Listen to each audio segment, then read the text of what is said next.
think Kenyans have lost hope already. I think when they even see such video, they just think that you're yapping. But it's possible. I want to tell you Kenyans that it's very possible, and you have seen it. Your voice matters now.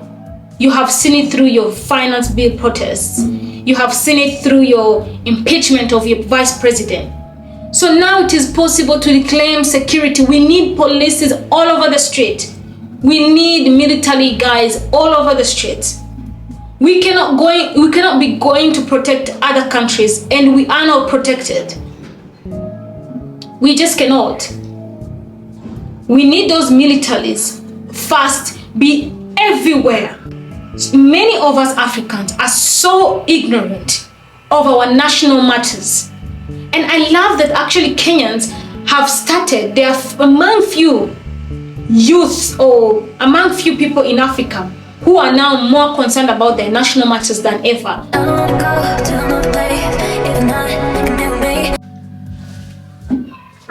Hi, welcome back to the channel. Today, I want to share a personal story that highlights the challenges many face living in Kenya, particularly concerning safety and crime. As a Rwandan married to a Kenyan, I have experienced the beauty and warmth of this country, but I have also witnessed the darker side that leaves many feeling vulnerable. Let's dive into this thought-provoking tale where courage meets community. Kenya is plagued by crime, and what's alarming is that many known criminals go unpunished. I'm done glorifying this country for what isn't. My heart aches for the innocent citizens who are just trying to live their lives. I love Kenya and its people. And despite being Rwandan, this country feels like home to me. Also, I'm married to a Kenyan, so technically, I'm Kenyan. As I share my experience, I hope to shed light on the systemic issues we face, inspire action. Let me give you a background story. Let me take you back this past weekend. My husband and I were enjoying a concert featuring Ira Star. After the show, we were dropped by our driver. As we approached our home, I noticed 3 boys lingering nearby, and I felt an instinctive sense of danger. I warned my husband, recalling a previous incident where a girl was robbed on that very same street. We entered our compound and suddenly heard a woman's screams echoing through the night. I rushed to the balcony and saw her lying on the ground, visibly shaken. Those 2 boys I had seen earlier ran away, leaving her in distress. Despite her cries for help, no one came to assist. This moment left me questioning the community. Were we so self-absorbed that we ignored someone in need? Now let's go to the attack. As we made our way home, those same boys were still lurking. Well, for the lack of better pronunciation, I'm gonna write it here. English isn't my first language, so bear with me. I felt a surge of courage and looked them directly in the eyes, trying to assault myself. But then chaos erupted. One of them crossed the street, muttering something crude, and I felt a rush of fear but stood my ground. Just as I warned him, I will shoot you. Of course, I was carrying him off. I don't carry guns. I don't have guns. But something tells me that if you really stood or stand your ground, these boys will actually really run away. And it did happen. It did happen. The guy, after I said that same word, the guy actually looked terrified and almost wanted to turn away. But then, as I just say that, my husband shouted in terror. He was already attacked. I was on the side of the robber. We were walking like this. I was on the side of the robber. So when the guy came approaching me, my husband was on this side.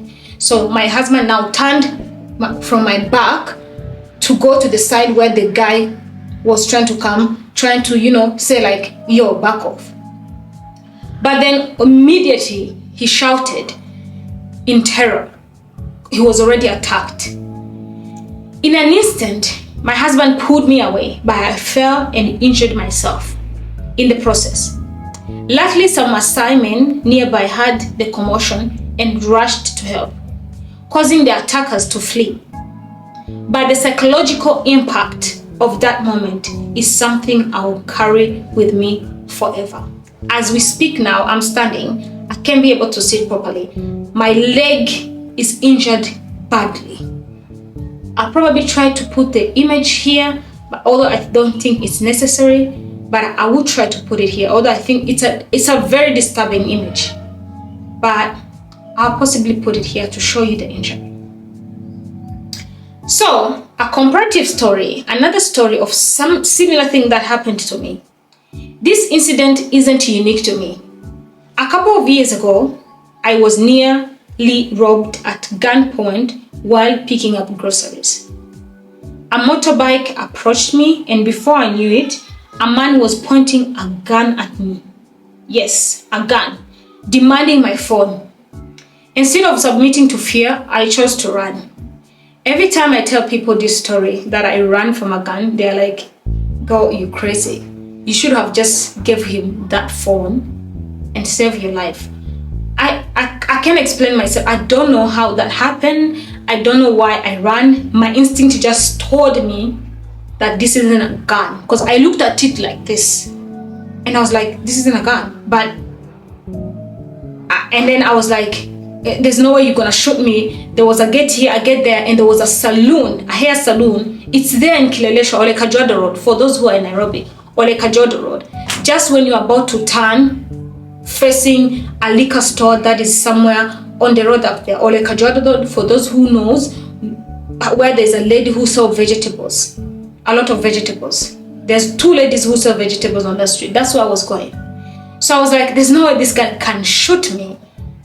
And people are literally like braiding hair in another salon. It's just that where I was, it wasn't directly at the exact same salon, but I was like, there's no way he's gonna shoot me. So I chose to run.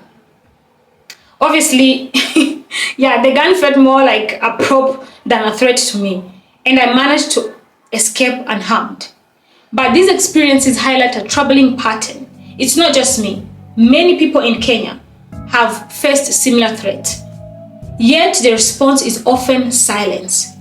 We can't keep living like this, fellow Kenyans. We cannot. And I emphasize, we cannot continue to live like this in fear, or leaving early, coming back home early because you're not sure about your safety. It has to stop. It needs to stop now. Just like people were on the street marching for stopping the bill of 2024, people should be also on the street marching for better security. It does not matter where you are. It does not matter now if you're in rich or poor neighborhood, because an incident that happened, that my husband was also attacked in Karen at his uncle's place. Karen is one of the most safest, we consider it as the most, is a posh neighborhood here in Nairobi. Imagine robbers come on a motorbike. They are not scared to bring knives and find you at the gate while you are knocking or ringing, waiting for someone to open for you. That's where they get a moment. Sometimes I feel like they even have kind of like a connection with the security, because you have a security and the security is taking literally almost 10 minutes to open the gate for you, and that's their job. So it's like almost they come and tell the security, hey, take longer to open for this and so we can take our opportunity here and we will share. Maybe that happens because I hired you as a security and you're taking 10 minutes to open for me. Because the same thing happened that same day when I heard the woman scream. These three boys, which I feel like they're the same because they're always three, they always work in a group of three. They came, we were knocking the gate. This gate took so long to open.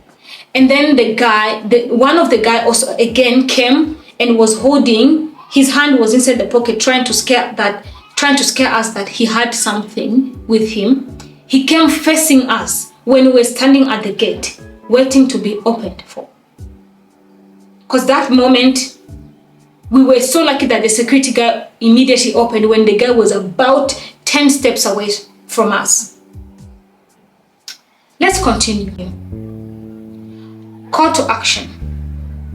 We can no longer depend on those we pay to protect us. They have failed us time and again. It's time to take matters into our own hands. In Rwanda, which is where I'm from, community members actively protect their neighborhoods. We have a system of local protectors funded by ourselves as the community. As Rwandans, we pay this money that is called security money. In Kenyan, we say umutekano. Umutekano is security in English. Each neighborhood contributes to security, ensuring that there are trained individuals watching over the streets.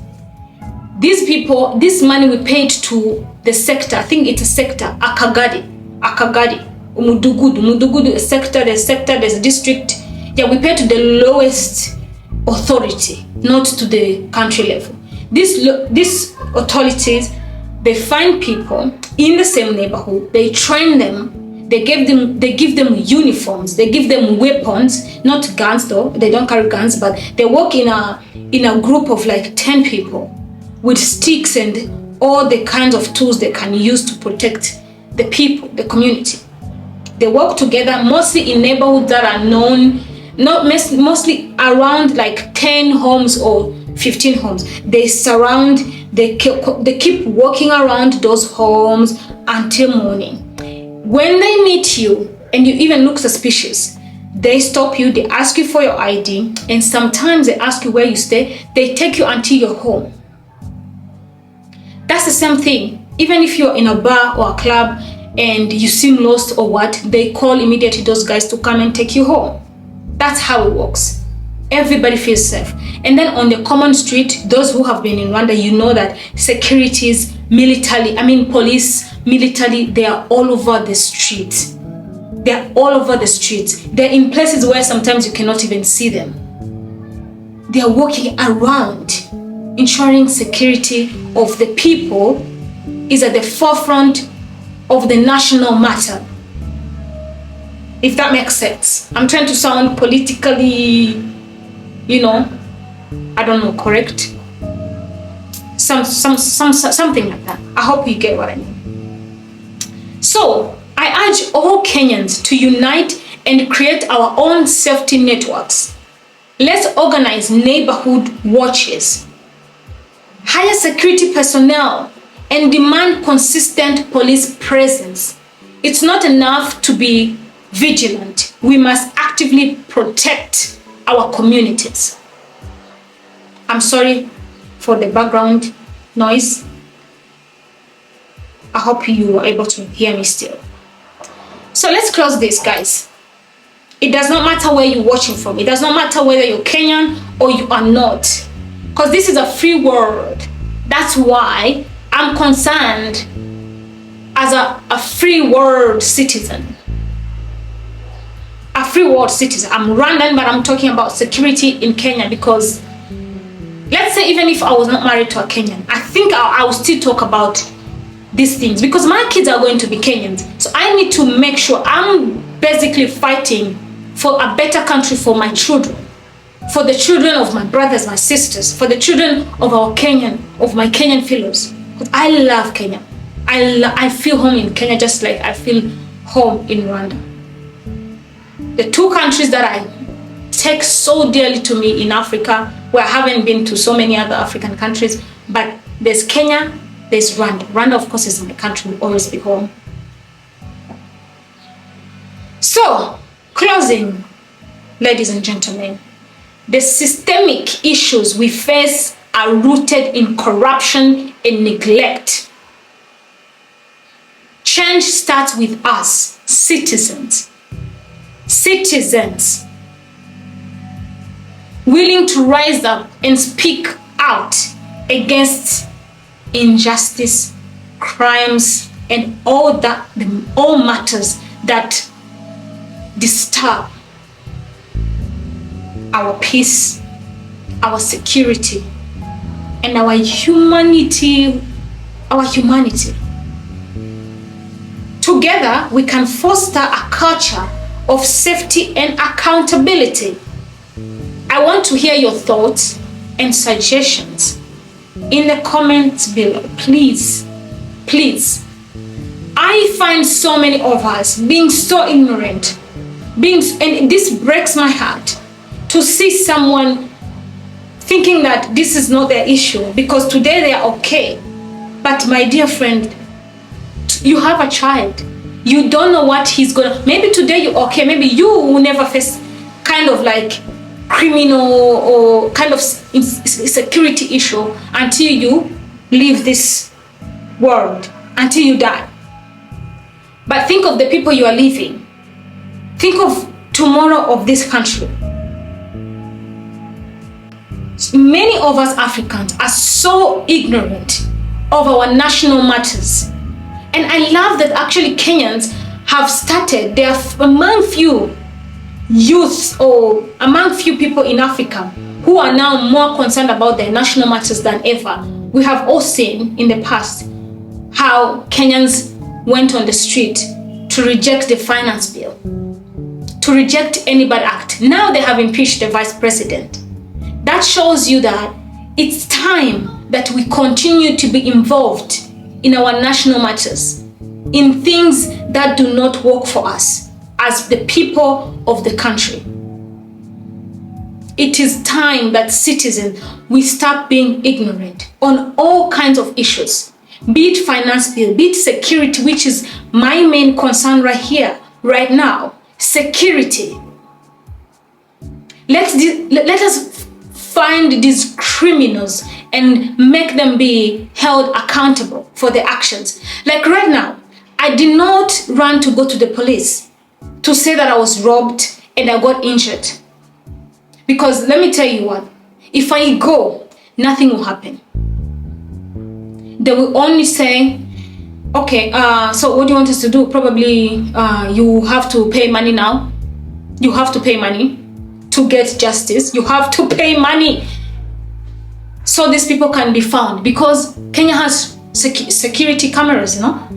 I'm sure if I describe these guys, they crossed maybe the street where they attacked us, there's no cameras, but I'm sure because they were crossing here in Kilimani, there are cameras on the streets. I'm very sure about that. If I describe them, they will see the street, they will see those people at that hour and see if there were people walking around that area, and they'll be able to catch them. That's exactly what Rwanda do. In Rwanda, it's only like it takes very few days if you go to our Rwanda investigation board, like we call it RIB, to report a matter. It takes very few minutes, not very few minutes, but it takes very few days for someone to get called. Very few days for someone to get called. You just have to go to the police and your matter is sorted. Here I was like, no, I'll be wasting my time. Recently we got robbed for things that cost around $4,000 in the house. Well, I'm not gonna go into details because that thing, it's almost like it's still under investigation. So I can't really say much. I don't want to break law or whatever. And I don't want to say that it didn't work because we need to still push it more. But one thing for sure I would say, we were asked for money for these things to be followed up. How can we band together to reclaim our streets and protect our homes? I am so curious to hear what, especially Kenyans. I think Kenyans have lost hope already. I think when they even see such video, they just think that you're yapping. But it's possible. I want to tell you Kenyans that it's very possible, and you have seen it. Your voice matters now. You have seen it through your finance bill protests. You have seen it through your impeachment of your vice president. So now it is possible to reclaim security. We need police all over the street. We need military guys all over the streets. We cannot be going to protect other countries and we are not protected. We just cannot. We need those militaries fast, be everywhere, because I think we have enough. I think Kenya has enough people enough security, enough. Even if you citizens can, like I said, as we pay money for local security, you know, even Kenyans can, like, really, like two apartment buildings can now be contributing 1,000, I don't know, shillings to pay to the government. Although some Kenyans will probably say it will end up in some of the politicians' pocket. But now this money will probably go to, well, I mean, it's a brainstorming session. That's why I want you in the comment section to ensure that this money does not end up in the wrong places. How can we do it? How can we do it? Let's take action now, guys, because safety is our right. Is a right, not a privilege. Until the next one, bye.